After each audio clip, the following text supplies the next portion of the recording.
In this space, I'm going to be starting some Echinacea, Anise Hyssop, Artichokes, Eucalyptus, and some Hare's tail grass. All of these for my cut flower garden.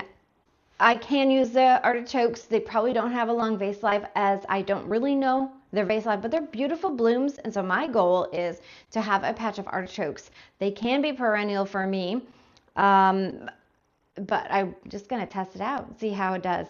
And my Echinacea, it will be perennial. The Anise Hyssop, it will also be perennial. I have some outside that I will show you how to prune back, as well as the clematis. They're all together. They look gorgeous, and they are hummingbird attractors, but mainly bees all over them. They love it. So I'm going to start those up again. I'm also going to be using my paper pot planter so that I can plant out these squares. You attach your clips, which are only used to stretch out your paper pots. And these ones are made specifically for the 10-20 trays. Get it filled with some of the Espuma starter fertilizer. I'm giving these bags a try. They are a little pricey, but I wanted to see if I get some good solid plants to start with, then it would be definitely worth it. So I'm giving that a try. I'm going to go ahead and get this tray filled with dirt, and then we'll come back and start our seeds. Once your tray is filled with dirt, then smack it down. Make sure it fills in real good. Are able to add the water. Remember, you want to hold the mold. So squeezing it together, you want it to stay in one piece. But take the clips out at that point. I made a name tag for each one of these. So I'm going to do 2 rows of each of these plants. I'm going to use the Burpees flexible tags and just cut them in half. And I'm going to label each one. I do not trust myself to just label one side. I'm going to label them both. I'm starting with the Silver Dollar Eucalyptus. Hopefully I have enough to go in all of these. Let's see how many seeds I have. There's 86% germination. It says 50 seeds. And they're so tiny. When that happened, my snapdragons, I was only able to fill up the first 3 rows, I believe. We'll see how this goes. They're so tiny. You can put them in a dish with water, use a toothpick, all of that. I'm going to just do my best here.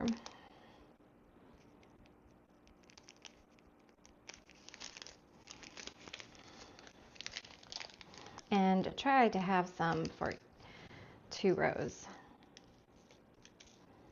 Very tiny. They look like dirt in my hand. I don't know if we can see that very well. And this one gets soil or vermiculite covering it,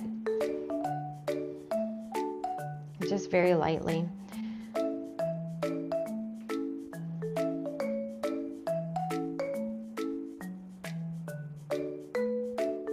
But since it's at 86% germination rate, we will use them all 50 seeds in this area. Okay. By the way, the Burpee tags are like $2 at Tractor Supply. And you can also, in the same spot, get some gnat traps from Burpees also. I'm going to go with Echinacea next. I'm hoping these are perennial in my area, Zone 8A. And these are the purple cone flowers. And these want to be covered by 1/8 of an inch, and so does the Hare's tail grass.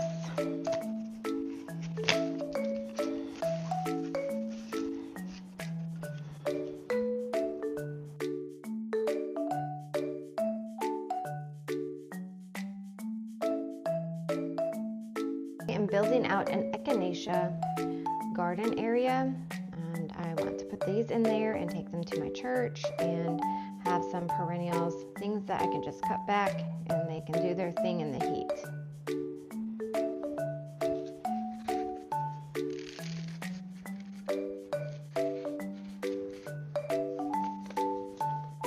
All right, next is hare's tail. Let me push those in, keep them secure.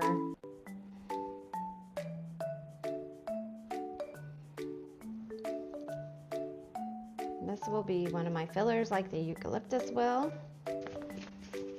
I also have outside some Solomon seal, which needs really good water at this time so that it will grow nice and big for me. Okay. Also an 1/8 of an inch covering.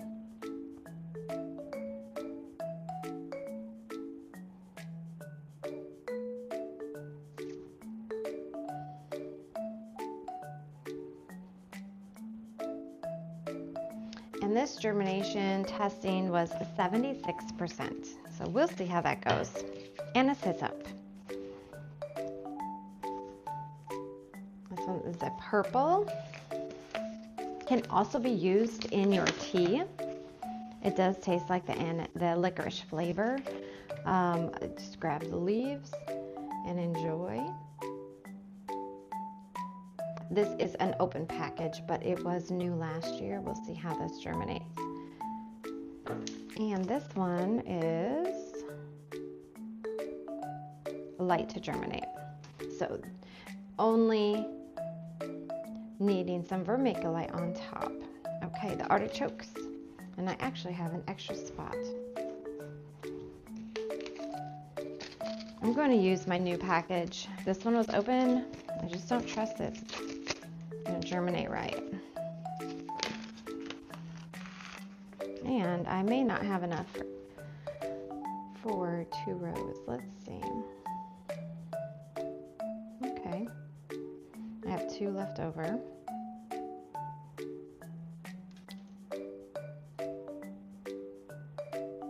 You can generally plant your seed the depth that it is tall.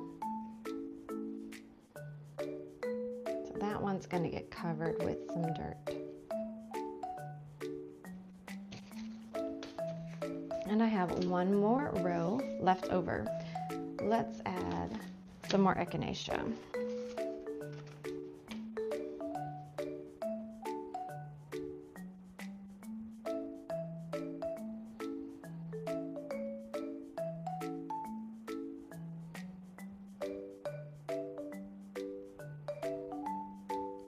Everything but the Anise Hyssop can be covered with a light bit of dirt. And I'm going to also use some vermiculite. So let me just avoid those. Make sure that they are not covered with any dirt.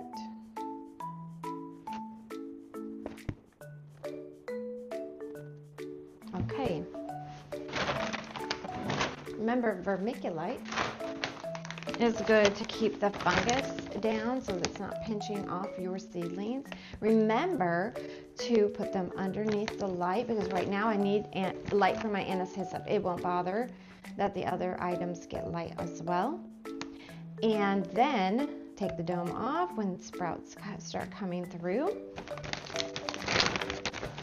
We're trying to avoid the fungus that will pinch your seedlings right in the stem. Plus it maintains some of the moisture.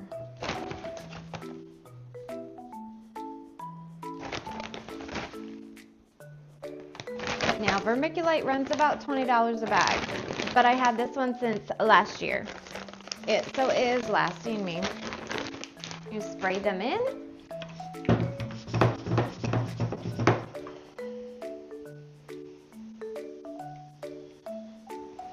Now a seed needs to stay wet so that it does. If it dries out, then your root dries out.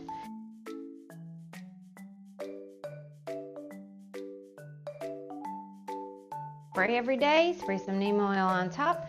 Keep the humidity dome on. Keep it underneath close lights.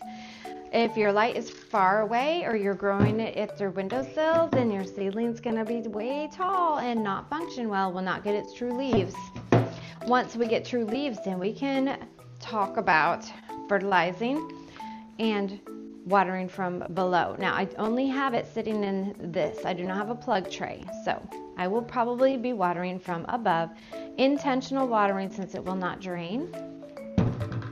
Neem oil. This one sprays really hard. I have to work on this from far away. And then your humidity dome up close to the lights. So follow for more. Let's keep growing together.